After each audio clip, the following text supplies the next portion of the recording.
ಅವು ಟ್ಯೂಬ್ಲೈಟ್ ಹಿಂಗೆ ಮಾಡ್ತಾವಲ್ಲ, ಹಿಂಗೆ ಪಕ್ಕ ಮಾಡಿ ಎಷ್ಟೊತ್ತಿಗೆ ಹತ್ತವಲ್ಲ. ಹಂಗೆ ನೀವು 23 ವರ್ಷ ಆತಲ್ಲ, ಮತ್ತು ತಲೆಯಾಗಿ ಉಳಿದಿಲ್ಲ, ಟ್ಯೂಬ್ಲೈಟ್ ಆಗ್ಯಾವ. ಅವು ಹೊಡಿದಿತ್ತಂದ್ರೆ ಹೊಡೆದು ಬಿಡೋದು, ಮತ್ತು ನಾವೂ ಬಂದು ಹೊಡೆದಿರಿ. ಅಂದ್ರೆ ಶರಣರ ಮಾತು ನಿಮ್ಮ ಹೃದಯಕ್ಕೆ ಸ್ಪರ್ಶ ಆತಂದ್ರೆ ಹೊಡೆದ್ರೆ ನಮಗೆ ಹೊಡೆಯೋದಲ್ಲ, ಅವ್ರಿಗೆ ಹೊಡೆದಂಗೆ ಅಂಥ ಅದ್ಭುತ ಮಾತು ಹೇಳ್ಯಾರ ಅವರು. ಜ್ಯೋತಿಯ ಸಂಘದಿಂದ ಕತ್ತಲೆ ಕೆಟ್ಟಂತೆ, ಪರುಷದ ಸಂಘದಿಂದ ಅವಲೋಹ ಕೆಟ್ಟಂತೆ. ಈ ಜಗತ್ತಿನೊಳಗೊಂದು ಪರುಷಮಣಿ ಅದ. ಅದರ ಗುಣಧರ್ಮ ಏನು, ಅದರ ಸ್ವಭಾವ ಏನು ಅಂತ ಕೇಳಿದ್ರೆ, ಅದು ಕಬ್ಬಿಣಕ್ಕೆ ಮುಟ್ಟಿದ್ರೆ, ಸ್ಪರ್ಶ ಆದ್ರೆ ಕಬ್ಬಿಣಾಗಿ ಉಳಿದಿಲ್ಲ, ಏನಾಗ್ತದೆ, ಬಂಗಾರ ಆಗ್ತದೆ. ಮತ್ತು ನಾಳೆಗೆ ಎಲ್ಲರೂ ಕಬ್ಬಿಣ ತೊಗೊಂಡು ಬಂದಿರಿ, ಬಂಗಾರ ಮಾಡಿಕೊಡ್ರಿ ಅಂತ. ನಾವು ನೋಡಿಲ್ಲ, ಶರಣರ ವಚನದೊಳಗೆ ಬರ್ದಾರ ಅದ. ಆದ್ರೆ ಅದು ಹೇಗದ, ಯಾರ ಬಳಿ ಅದ, ಎಲ್ಲದ ಗೊತ್ತಿಲ್ಲ. ಏನು ಹೇಳ್ಯಾರವರು? ಪರುಷದ ಸಂಘದಿಂದ ಅವಲೋಹ ಕೆಟ್ಟಂತೆ. ಅಂದ್ರೆ ತನ್ನ ಮೂಲ ಸ್ವರೂಪವನ್ನು ಕಳ್ಕೊಳ್ತದೆ, ಕಾಠಿಣ್ಯತೆಯನ್ನು ಕಳೆದುಕೊಂಡು ಏನಾಗ್ತದೆ, ಹೊನ್ನಾಗ್ತದೆ, ಬಂಗಾರ ಆಗ್ತದೆ. ಅಷ್ಟು ಶಕ್ತಿ ಸಾಮರ್ಥ್ಯ ಅದರೊಳಗದ, ಪರುಷಮಣಿಯೊಳಗದ. 3 ಉದಾಹರಣೆ ಶರಣರ ವಚನದೊಳಗೆ 2. ಒಂದು ಲೋಕಾನುಭವ, ಇನ್ನೊಂದು ಶಿವಾನುಭವ. ಅವರು ಶಿವಾನುಭವ ಹೇಳಬೇಕಾಗಿತ್ತಂದ್ರೆ ಮೊದಲು ಲೋಕಾನುಭವದ ಉದಾಹರಣೆ ಕೊಡುತ್ತಾರೆ. ಒಂದು 3 ಕೊಟ್ಟಾರಲ್ಲೀಗ. ಅಗ್ನಿಯ ಸಂಘದಿಂದ ಅರಣ್ಯ ಕೆಡುತ್ತದೆ, ಜ್ಯೋತಿ ಸಂಘದಿಂದ ಕತ್ತಲೆ ಕೆಡುತ್ತದೆ, ಪರುಷಮಣಿ ಸಂಘದಿಂದ ಕಬ್ಬಿಣ ಕೆಟ್ಟು ಹೋಗುತ್ತದಲ್ಲ. ಹಾಗೆ ಮುಂದೆ ಹೇಳ್ತಾರೆ ಅವರು ಷಣ್ಮುಖ ಶಿವಯೋಗಿಗಳು, ಅಖಂಡೇಶ್ವರ ನಿಮ್ಮ ಅನುಭಾವಿಗಳ ಸಂಘದಿಂದ ಎನ್ನ ಹುಟ್ಟು ಹೊಂದುಗಳು ಕೆಟ್ಟು ನಷ್ಟವಾಗಿ ಹೋದವು ಕಾಣ. ಎಷ್ಟು ಚಲೋ ಬರೀತಾರೆ. ಆದ್ದರಿಂದ ಒಬ್ಬ ಸುಳೆ ಸಂಕವೇ ಹೆಣ್ಮಗಳು ತನ್ನ ಮೂಲ ಏನು ಗುಣಗಳಿದ್ವಲ್ಲ, ಅವಗುಣಗಳು, ಅನೀತಿ ಎಲ್ಲವುಗಳನ್ನು ಕಳ್ಕೊಂಡು ಒಬ್ಬ ಶ್ರೇಷ್ಠ ಶರಣೆ ಆದಳು ಅಂತ ದೃಷ್ಟಾಂತ ಬರ್ತದಲ್ಲ. ಆದ್ದರಿಂದ ಮನುಷ್ಯ ಒಂದಿಷ್ಟು ಸಜ್ಜನರ ಸಂಘವನ್ನು ಮಾಡಬೇಕು. ಮುಂದೆ ಹೇಳ್ತಾರವರು, ದುರ್ಜನರ ಸಂಘ ಬೇಡವಯ್ಯ. ಯಾಕೆ ದುರ್ಜನರ ಸಂಘ ಮಾಡಬಾರ್ದು? ಅದಕ್ಕೂ ಅವರೇ ಉತ್ತರ ಹೇಳ್ತಾರೆ ಕೆಳಗಿನ ಸಾಲಿನೊಳಗೆ. ಹಾವಾದಡೇನು ವಿಷ ಒಂದೇ. ಹಾವು ಯಾವುದಾದ್ರೂ ಏನು ಮಾಡೋದು, ವಿಷ ಒಂದೇ ರೀತಿಯೊಳಗಿರ್ತದೆ, ಒಂದೇ ಪ್ರಮಾಣದೊಳಗಿರ್ತದೆ. ಒಂದು ಹಾವಿನೊಳಗೆ ಹೆಚ್ಚದ, ಒಂದು ಹಾವಿನೊಳಗೆ ಕಡಿಮೆದ ಅಂತೇನಿಲ್ಲ. ಎಲ್ಲ ಹಾವಿನೊಳಗೂ ವಿಷ ಇರ್ತದೆ. ಯಾವ ಹಾವಾದಡೇನು, ನಾಗರ ಹಾವಾದರೂ ಅಟ್ಟ, ಕೆರೆ ಹಾವಾದರೂ ಅಟ್ಟ, ಹೆಬ್ಬಾವಾದರೂ ಅಟ್ಟ, ಹಸಿರು ಹಾವರ ಇರುವಲ್ಯಕ್ಕೆ. ಯಾವುದಾದ್ರೇನು ವಿಷ ಮಾತ್ರ ಒಂದೇ ಇರುತ್ತದೆ, ಇರೋದಿಲ್ಲ. ಈಗ ತಾವೆಲ್ಲ ಪಂಚಮ್ಯಾಗ ಹಾಲು ಎರಿತಿರಿಲ್ಲ, ನೀವು ಭಾಳ ಹುಷಾರು. ನೀವು ಹಾಲು ಎರೆಯವರು ಪಂಚಮ್ಯಾಗ ಇಟ್ಟು ದಿವಸ ಪಂಚಮಿ ಹಬ್ಬ ಮಾಡಿರಲ್ಲ. 1.5 ವರ್ಷ ಜೀವಂತ ನಾಗಪ್ಪ ಹೋಗಿ ಹಾಲು ಎರೆದಿರೇನು ನೀವು? ಸಾಲೂಟಿಗೆ ಅವರು ಈ ಸಲ ಎಲ್ಲರೂ ಕೂಡಿ ಒಂದು ಪ್ರಯತ್ನ ಮಾಡೋಣ. ಒಂದು ನಾಗರಾವ್ ಹಿಡ್ಕೊಂಡು ಬರೋಣ. ಅದಕ್ಕೆ ಎರ್ಯಾಕೆ ಹಚ್ಚುತ್ತೀವಿ, ಎರಿತೀರಿನ? ಎಷ್ಟು ಹುಷಾರಿ ಜನ. ಜೀವಂತ ನಾಗರಕ್ಕೆ ಒಬ್ಬ ಹೆಣ್ಮಗಳನ್ನು ಜಗತ್ತಿನಾಗ ಹಾಲು ಎರಿಯೋ ಪ್ರಯತ್ನ ಮಾಡಿಲ್ಲ. ಯಾಕೆ ಗೊತ್ತದ, ಇದರೊಳಗೆ ವಿಷ ಅದ, ಇದರಿಂದ ಆಪತ್ತದ, ವಿಪತ್ತದ, ನಾನು ನಾಶ ಆಗ್ತೀನಿ ಅನ್ನುವಂಥ ಸತ್ಯ ಸಂಗತಿ ಗೊತ್ತಿದ್ದು ಜೀವಂತ ನಾಗರಕ್ಕೆ ಹಾಲು ಎರಿಯೋ ಪ್ರಯತ್ನ ಯಾರೂ ಮಾಡಿಲ್ಲ. ಮತ್ತು ಯಾವ ಹಾವಿಗೆ ಮಾಡ್ಯಾರಂದ್ರೆ ಕಲ್ಲು ನಾಗರಕ್ಕೆ ಎರಿತಾರೆ. ಒಂದೂರಾಗ ಪಂಚಮಿ ಹಬ್ಬದಾಗ ಎರಿತಿದ್ರು. ಊರು ಜನ ಎಲ್ಲ ತಾಯಂದಿರು ಮಸ್ತಾಗಿ ಮಡಿ ಬಟ್ಟೆಯನ್ನು ಉಟ್ಕೊಂಡು ಶೃಂಗಾರ ಆಗಿ ಬಂದು, ಏನು ಊರಾಗೊಂದು ಕಲ್ಲು ನಾಗರದ ಗದ್ದಿಗಿತ್ತು, ಎರಿತಿದ್ರು. ಏನಂತ? ಅವ್ವನ ಪಾಲ, ಅಪ್ಪನ ಪಾಲ, ಅಣ್ಣನ ಪಾಲ, ತಮ್ಮನ ಪಾಲ, ಎಲ್ಲರ ಪಾಲಾಗಿಂದ ಮತ್ತು ಪತಿ ಪಾಲ. ಇವ ಮೊದಲ ಕಿತಾಪತಿ ಆದರೂ ಪತಿ ಪಾಲ. ಹಿಂಗೆ ಎರ್ಕೋತ ನಿಂತಿದ್ರು. ಈ ಕಲ್ಲು ನಾಗರಕ್ಕೆ ಹಾಲು ಎರೆಯೋದನ್ನು ಜೀವಂತ ನಾಗರ ದೂರದಿಂದ ನೋಡಿತು. ಅದಕ್ಕೆ ಹಿಂಗೆ ಅನಿಸಿತ್ತಲ್ಲ, ನಾನರ ಒರಿಜಿನಲ್, ಅವರ ಡೂಪ್ಲಿಕೇಟ್. ನಾ ಹೇಳಕತ್ತಿಲ್ಲ, ಅದು ಹೇಳಕತ್ತಿ. ನಾನು ಒರಿಜಿನಲ್ಲು, ಅವ ಡೂಪ್ಲಿಕೇಟ್.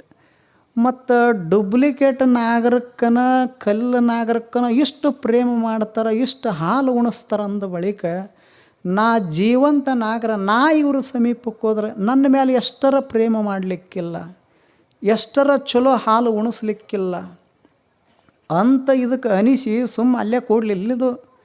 ಇವ್ರಿಗೆ ಗೊತ್ತಿರಲಾರ್ದಂಗೆ ಸಳ ಸಳ ಸಳ ಸಳ ಬಂದು ಅದು ಕಲ್ಲು ನಾಗರಿತ್ತಲ್ಲ, ಅದ್ರ ಹತ್ತಿರ ಬಂದದ್ದನ ಇವ್ರೇನು ಅವ್ವನ ಪಾಲ ಅಪ್ಪನ ಏನು ನಡೆಸಿದ್ರಲ್ಲ, ಅದು ಕಲ್ಲು ನಾಗರದ ಹತ್ತಿರ ಬಂದು ಬುಸ್ ಅಂತ ಅಲ್ಲಿ ತನ ಮಸ್ತ್ ನಡೆದೈತಿ ಇವ್ರದ್ದು ಪಾಲ.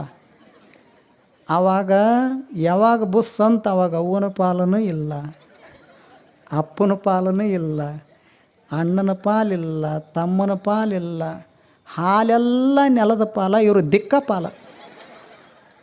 ಒಬ್ಬರ ಇರ್ಬೇಕಲ್ಲ ಅಲ್ಲಿ. ಅದಕ್ಕೆ ಬರೆದಾರೇನು ಅವರು ಬಸವಣ್ಣವರು, ಕಲ್ಲ ನಾಗರ ಕಂಡರೆ ಹಾಲ ನೆರೆ ಎಂಬುವರಯ್ಯ, ದಿಟದ ನಾಗರ ಕಂಡರೆ ತುಗ ಬಡಿಗಿ ತುಗ ಕಲ್ಲು ಯಾರು ಅನ್ನೋದಿಲ್ಲ. ಯಾಕೆ ಈ ರೀತಿ ಒಳಗೆ ಮಾಡ್ತಾರೆ ಜಗತ್ತಿನ ಜನ ಅಂತ ಕೇಳಿದ್ರೆ ಗೊತ್ತದ. ಏನು ಗೊತ್ತದ?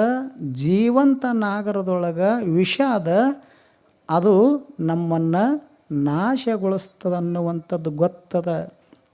ಅದಕ್ಕೆ ಅವ್ರು ಅಂತಾರೆ ಬಸವಣ್ಣವರು, ಆವ ಹಾವಾದಡೇನು ವಿಷ ಒಂದೇ, ಅಂಥವರ ಸಂಘ ಬೇಡವಯ್ಯ.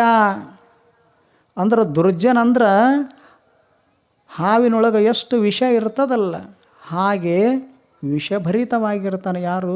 ದುರ್ಜನ. ಅವ ತಾನೊಬ್ಬ ಕೆಡೋದಿಲ್ಲ, ಅವನ ಸಹವಾಸಕ್ಕೆ ಎಷ್ಟು ಜನ ಬರ್ತಾರೆ ಎಲ್ಲರನ್ನೂ ಕೆಡಿಸ್ತಾನೆ. ಊರಾಗ ಕೋಟ್ಯಾಧೀಶ ಇರ್ಬೋದು, ಲಕ್ಷಾಧೀಶ ಇರ್ಬೋದು, ದೊಡ್ಡ ಮನೆತನದೊಳಗನ ಹುಟ್ಟಿರಬಹುದು, ಸಿರಿವಂತರ ಮಗನ ಆಗಿರಬಹುದು. ಆದ್ರೆ ಅವನೊಳಗೆ ಒಂದಿಷ್ಟು ಹಾವಿಗೆ ಸಮಾನವಾಗಿರತಕ್ಕಂಥ ವಿಷಭರಿತ ಅವಗುಣಗಳು ಇದ್ದವು.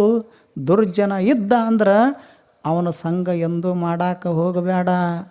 ಅವ ಎಷ್ಟರ ದೊಡ್ಡವಿರುವಲ್ಯಾಕ, ಎಷ್ಟರ ಸಂಪತ್ತು ಗಳಿಸಿರುವಲ್ಯಾಕ ಅಂಥವರ ಸಂಘ ಮಾಡಬೇಡ. ಯಾಕೆ? ಹಾವಿನ ಸಂಘ ಮಾಡಿದವ್ರು ಯಾರೂ ಉಳಿದಿಲ್ಲ ಜಗತ್ತಿನೊಳಗೆ. ಒಬ್ಬ 25 ವರ್ಷ ಬರೀ ಹಾವು ಹಿಡಿತಿದ್ದ.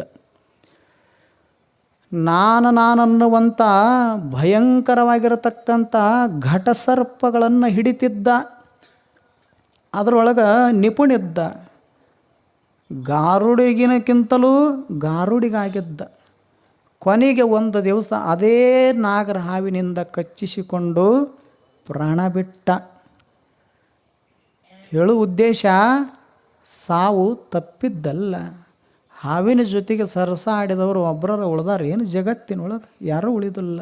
ಹಾಗೆ ದುರ್ಜನನ ಸಂಘ ಮಾಡಿ ನಾನು ಸುಖದಿಂದ ಇರುತ್ತೀನಿ, ಶಾಂತಿಯಿಂದ ಬದುಕ್ತೀನಿ ಅನ್ನೋರು ಒಬ್ಬರ ಸಿಗ್ತಾರೆ ಏನು ಜಗತ್ತಿನೊಳಗೆ? ಸಿಗುವುದಿಲ್ಲ.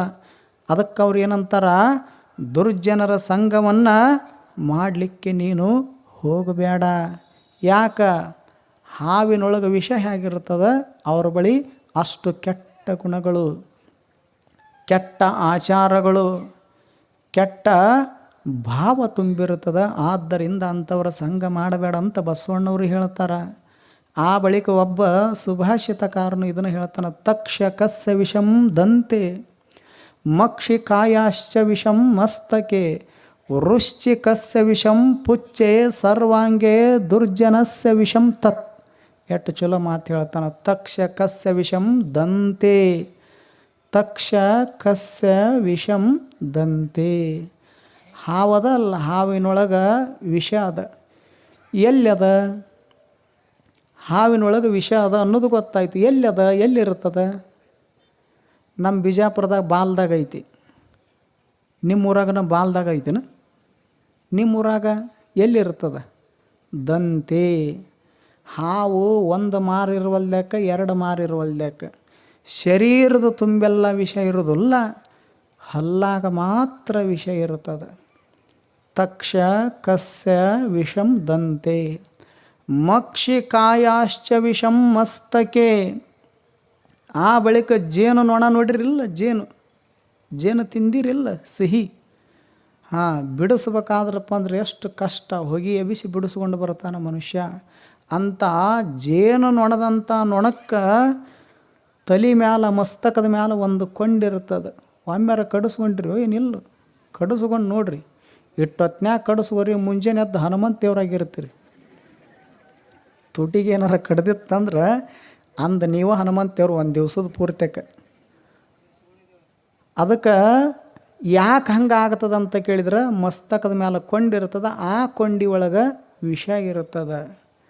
ಇನ್ನೊಂದು ಹೇಳ್ತಾರೆ, ಏನು ವೃಶ್ಚಿಕಸ್ಯ ವಿಷಂ ಪುಚ್ಚೆ. ಚೇಳು ಇದಲ್ಲ, ಚೇಳು ಎಷ್ಟರ ದೊಡ್ಡ ಗಾತ್ರದ್ದಿರುವಲ್ದ್ಯಾಕೆ, ಆದ್ರೆ ಹಿಂದೊಂದು ಕೊಂಡಿರ್ತದೆ, ಕೊಂಡಿ ಒಳಗೆ ಮಾತ್ರ ವಿಷ ಇರ್ತದೆ. ಇದನ್ನಾರ ಕಡಿಸ್ಕೊಂಡ್ರಿನು ಸುಮ್ಮ ಬರ್ತಿತ್ತು, ಅಲ್ಲಿ ಬರ್ತಿತ್ತಂದ್ರೆ ಹೋಗಿ ಮುಂದೆ ಕಾಲಿಡ್ರಿ. ಕಾಲಿಗೆ ಕಡಿತಂದ್ರೆ ನೀವೇನು 1000 ರೂಪಾಯಿ ಕೊಟ್ಟು ಭರತನಾಟ್ಯ ಕ್ಲಾಸಿಗೆ ಹಚ್ಚಿ ಭರತನಾಟ್ಯ ಮಾಡ್ಬೇಕಂತೇನಿಲ್ಲ. ಕಡಿಸ್ಕೊಂಡು ನೋಡ್ರಿ, ತಾನೇ ಶುರುವಾಗದ್ದು ಭರತನಾಟ್ಯ. ಫ್ರೀ ಭರತನಾಟ್ಯ, ರೊಕ್ಕಿಲ್ಲ ರೂಪಾಯಿ ಇಲ್ಲ. ಕಾರಣ ವಿಷ ಎಲ್ಲಿ ಕಡಿತದ ಅಲ್ಲೇ ಅಷ್ಟ ಇರೋದಿಲ್ಲ, ಶರೀರದ ತುಂಬೆಲ್ಲ ವ್ಯಾಪಿಸ್ತದೆ. ಕಾರಣ ಚೇಳು ಎಷ್ಟರ ದೊಡ್ಡದಿರುವಲ್ದ್ಯಾಕ ಕೊಂಡಿ ಒಳಗೆ ಮಾತ್ರ ವಿಷ ಇರುತ್ತದೆ. ಜೇನು ನೊಣ ಹೆಜ್ಜೇನು ಅಂತ ಕರಿತೀವಲ್ಲ, ನೋಡಾಕ ಗಾತ್ರದೊಳಗೆ ದೊಡ್ಡದಿರ್ತದೆ, ಆದ್ರೆ ಎಲ್ಲ ಕಡೆಗೂ ವಿಷ ಇರೋದಿಲ್ಲ. ತಲೆ ಮೇಲೆ ಏನು ಒಂದು ಕೊಂಡಿರ್ತದಲ್ಲ ಮಸ್ತಕದ ಮೇಲೆ, ಅಲ್ಲಷ್ಟ ವಿಷ ಇರ್ತದೆ. ಹಾವು ಒಂದು ಮಾರಲ್ಲ 2 ಮಾರು ಇರುವಲ್ದ್ಯಾಕ ಎಲ್ಲ ಕಡೆಗೆ ವಿಷ ಇರೋದಿಲ್ಲ, ಹಲ್ಲಾಗ ಮಾತ್ರ ಇರ್ತದೆ. ಆದ್ರೆ ಮನುಷ್ಯ ದುರ್ಜನ ವ್ಯಕ್ತಿಯೊಳಗೆ ಎಲ್ಲಿರ್ತದೆ ಅಂತಾರೆ ಅವರು, ಸರ್ವಾಂಗೇ ದುರ್ಜನಸ್ಯ ವಿಷಂ ತತ್ ಅಂತ ಮಾತು ಹೇಳ್ಯಾರ. ಹಾವಿನೊಳಗೆ ಹಲ್ಲಾಗಟ್ಟ ಇರ್ತದೆ, ಜೇನು ನೊಣದೊಳಗೆ ತಲೆ ಮೇಲೆ ಅಟ್ಟ ಇರ್ತದೆ, ಚೇಳಿನೊಳಗೆ ಹಿಂಭಾಗದ ಕೊಂಡಿಯೊಳಗೆ ಮಾತ್ರ ಇರ್ತದೆ. ಆದ್ರೆ ದುರ್ಜನ ವ್ಯಕ್ತಿಯೊಳಗೆ ಶರೀರದ ತುಂಬೆಲ್ಲ ವಿಷ ಇರ್ತದಂತೆ. ಇವ ಹಿಂದೆ ಬಂದ್ರೂ ಡೇಂಜರು, ಮುಂದೆ ಬಂದ್ರೂ ಡೇಂಜರು. ಎಡಕ್ಕೆ ಬಂದ್ರೆ ಎಡಕ್ಕಿನವ್ರನ್ನ ತೊಗೊಂಡು ಹೊಕ್ಕಾನ, ಬಲಕಿನವ್ರು ಬಂದ್ರೆ ಬಲಕಿನವ್ರು, ಎಲ್ಲ ಇದ್ದು ಬಿದ್ದವ್ರನ್ನ ಎಲ್ಲರನ್ನೂ ತೊಗೊಂಡು ಹೊಕ್ಕಾನಿವ. ಆದ್ದರಿಂದ ಅಂಥವರ ಸಂಘ ಬೇಡವಯ್ಯ. ಆವಹಾವಾದಡೇನು ಅಂಥವರ ಸಂಘ ಬೇಡವಯ್ಯ. ಅಂತರಂಗ ಶುದ್ಧವಿಲ್ಲದವರ ಸಂಘ ಸಿಂಗಿ ಕಾಳ ಕೂಟ ವಿಷವೋ ಕೂಡಲ ಸಂಗಮ ದೇವ. ಅಂತರಂಗ ಯಾರ್ದು ಪವಿತ್ರ ಇರ್ತದೆ, ಪರಿಶುದ್ಧ ಇರ್ತದೆ, ಇನ್ನೊಬ್ಬರಿಗೆ ಕೆಟ್ಟದ್ದನ್ನು ಬಯಸಲಾರ್ದಂಗೆ, ಕೆಟ್ಟದ್ದನ್ನು ಮಾಡಲಾರ್ದಂಗೆ, ನಮ್ಮಷ್ಟಕ್ಕೆ ನಾವು ನಿಸ್ವಾರ್ಥಿಗಳಾಗಿ ಸ್ವಾರ್ಥವನ್ನು ಮರೆತು ಯಾರು ಒಂದಿಷ್ಟು ಸತ್ಯದ ಪಥದೊಳಗೆ ಧರ್ಮದ ಮಾರ್ಗದೊಳಗೆ ಯಾರು ಒಂದಿಷ್ಟು ಕಣ್ಣು ಮನ ಮೈ ಎಲ್ಲ ಅವಯವಗಳನ್ನು ಪಾವಿತ್ರ್ಯತೆಗೊಳಿಸಿಕೊಂಡು ಹೃದಯ ಶುದ್ಧಿಯಾಗಿ ಯಾರು ಬದುಕ್ತಿರ್ತಾರ ಅವರಿಗೆ ಶರಣರು ಸಂತರು ಅಂತ ಕರೀತಾರ.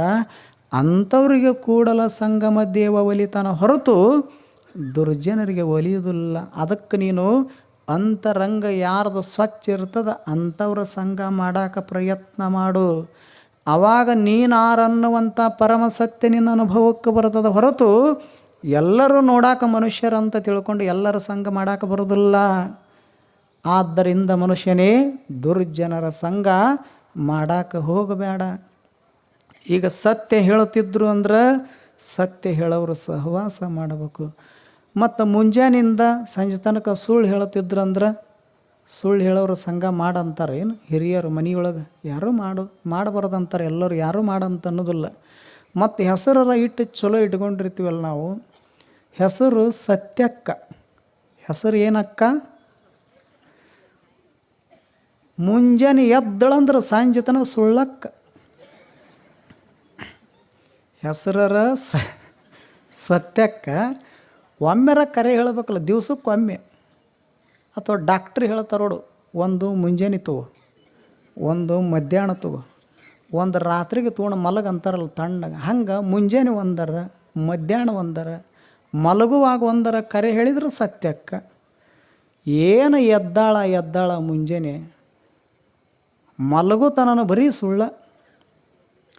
ಹೆಸರರ ಸತ್ಯಕ್ಕ, ಕ್ರಿಯಾ ನೋಡಿದ್ರೆ ಸುಳ್ಳಕ್ಕ. ಮತ್ತು ಇವರು ಭಾಳ ಮಜಾ ಇರ್ತವೆ. ಹೆಸರು ಶಾಂತಪ್ಪ, ಒಂದು ದಿವಸ ತಣ್ಣಗೆ ಕುಂತಾನ, ಎದ್ರು ಜಗಳ, ಕೂತರು ಜಗಳ. ಹೆಸರರ ಶಾಂತಪ್ಪ. ಹೆಸರಿಗೂ ಬದುಕಿಗೂ ಒಂದಿಷ್ಟು ಹೊಂದಾಣಿಕೆ ಇಲ್ಲ, ಎಲ್ಲವೂ ವ್ಯತ್ಯಾಸ. ಹೆಸರಿಗೆ ತಕ್ಕಂಗರ ಬದುಕಬೇಕಲ್ಲ. ಹೆಸರು ಬಸವರಾಜ, ಬಸಪ್ಪ ಅಂತ ಇಟ್ಕೊಂಡಿರ್ತಾರೆ, ಒಳಗೆ ವಿಷ ತುಂಬಿರ್ತದೆ. ಹೆಸರು ಬಸಪ್ಪ, ಒಳಗೆ ಅದಾರನ ಅಂಥವ್ರು ನಿಮ್ಮೂರಾಗ ಎಷ್ಟು ಚಂದ ಹೇಳ್ತೀರಿ. ಹೇಳೋ ಉದ್ದೇಶ ಏನಂತ ಕೇಳಿದ್ರೆ, ಬದುಕು ಹೆಸರಿಗೆ ತಕ್ಕಾಗನ ಒಂದಿಷ್ಟು ಬದುಕಬೇಕಲ್ಲ. ಅದಕ್ಕೆ ಅವ್ರು ಹೇಳ್ತಾರೆ, ಸತ್ಯವಂತರ ಸಂಘ ಮಾಡಿದಿ ಅಂದ್ರೆ ನೀನು ಸತ್ಯವಂತ ಆಗ್ತಿದ್ದಿ. ಸುಳ್ಳು ಹೇಳೋರ ಸ್ನೇಹ ಮಾಡಿದ್ರೆ ನೀನು ಸುಳ್ಳು ಹೇಳೋದು ಕಲಿತಿದ್ದಿ. ಎಂದೂ ಸಹಿತ ಸತ್ಯ ಹೇಳೋಕೆ ಸಾಧ್ಯ ಇಲ್ಲ. ಸುಳ್ಳು ಹೇಳೋರ ಸಂಘ ಮಾಡಿ ಸತ್ಯ ಹೇಳ್ತೀನಿ ಅಂದ್ರೆ ಕನಸಿನ ಮಾತಾಗ್ತದ. ಅದಕ್ಕೊಂದಿಷ್ಟು ಒಳ್ಳೆಯವರ ಸ್ನೇಹವನ್ನು ಮಾಡು.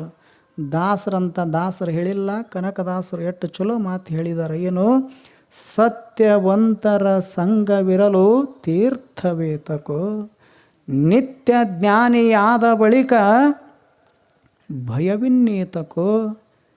ಸತ್ಯವಂತರಿಗೆ ಇನ್ನೊಂದು ತೀರ್ಥದ ಅವಶ್ಯಕತೆ ಇಲ್ಲ. ನಿತ್ಯ ಜ್ಞಾನಿ ಮನುಷ್ಯನಿಗೆ ಯಾರ ಭಯವೂ ಇಲ್ಲ, ನಿರ್ಭಯನಾಗಿ ಬದುಕ್ತಿರ್ತಾನ.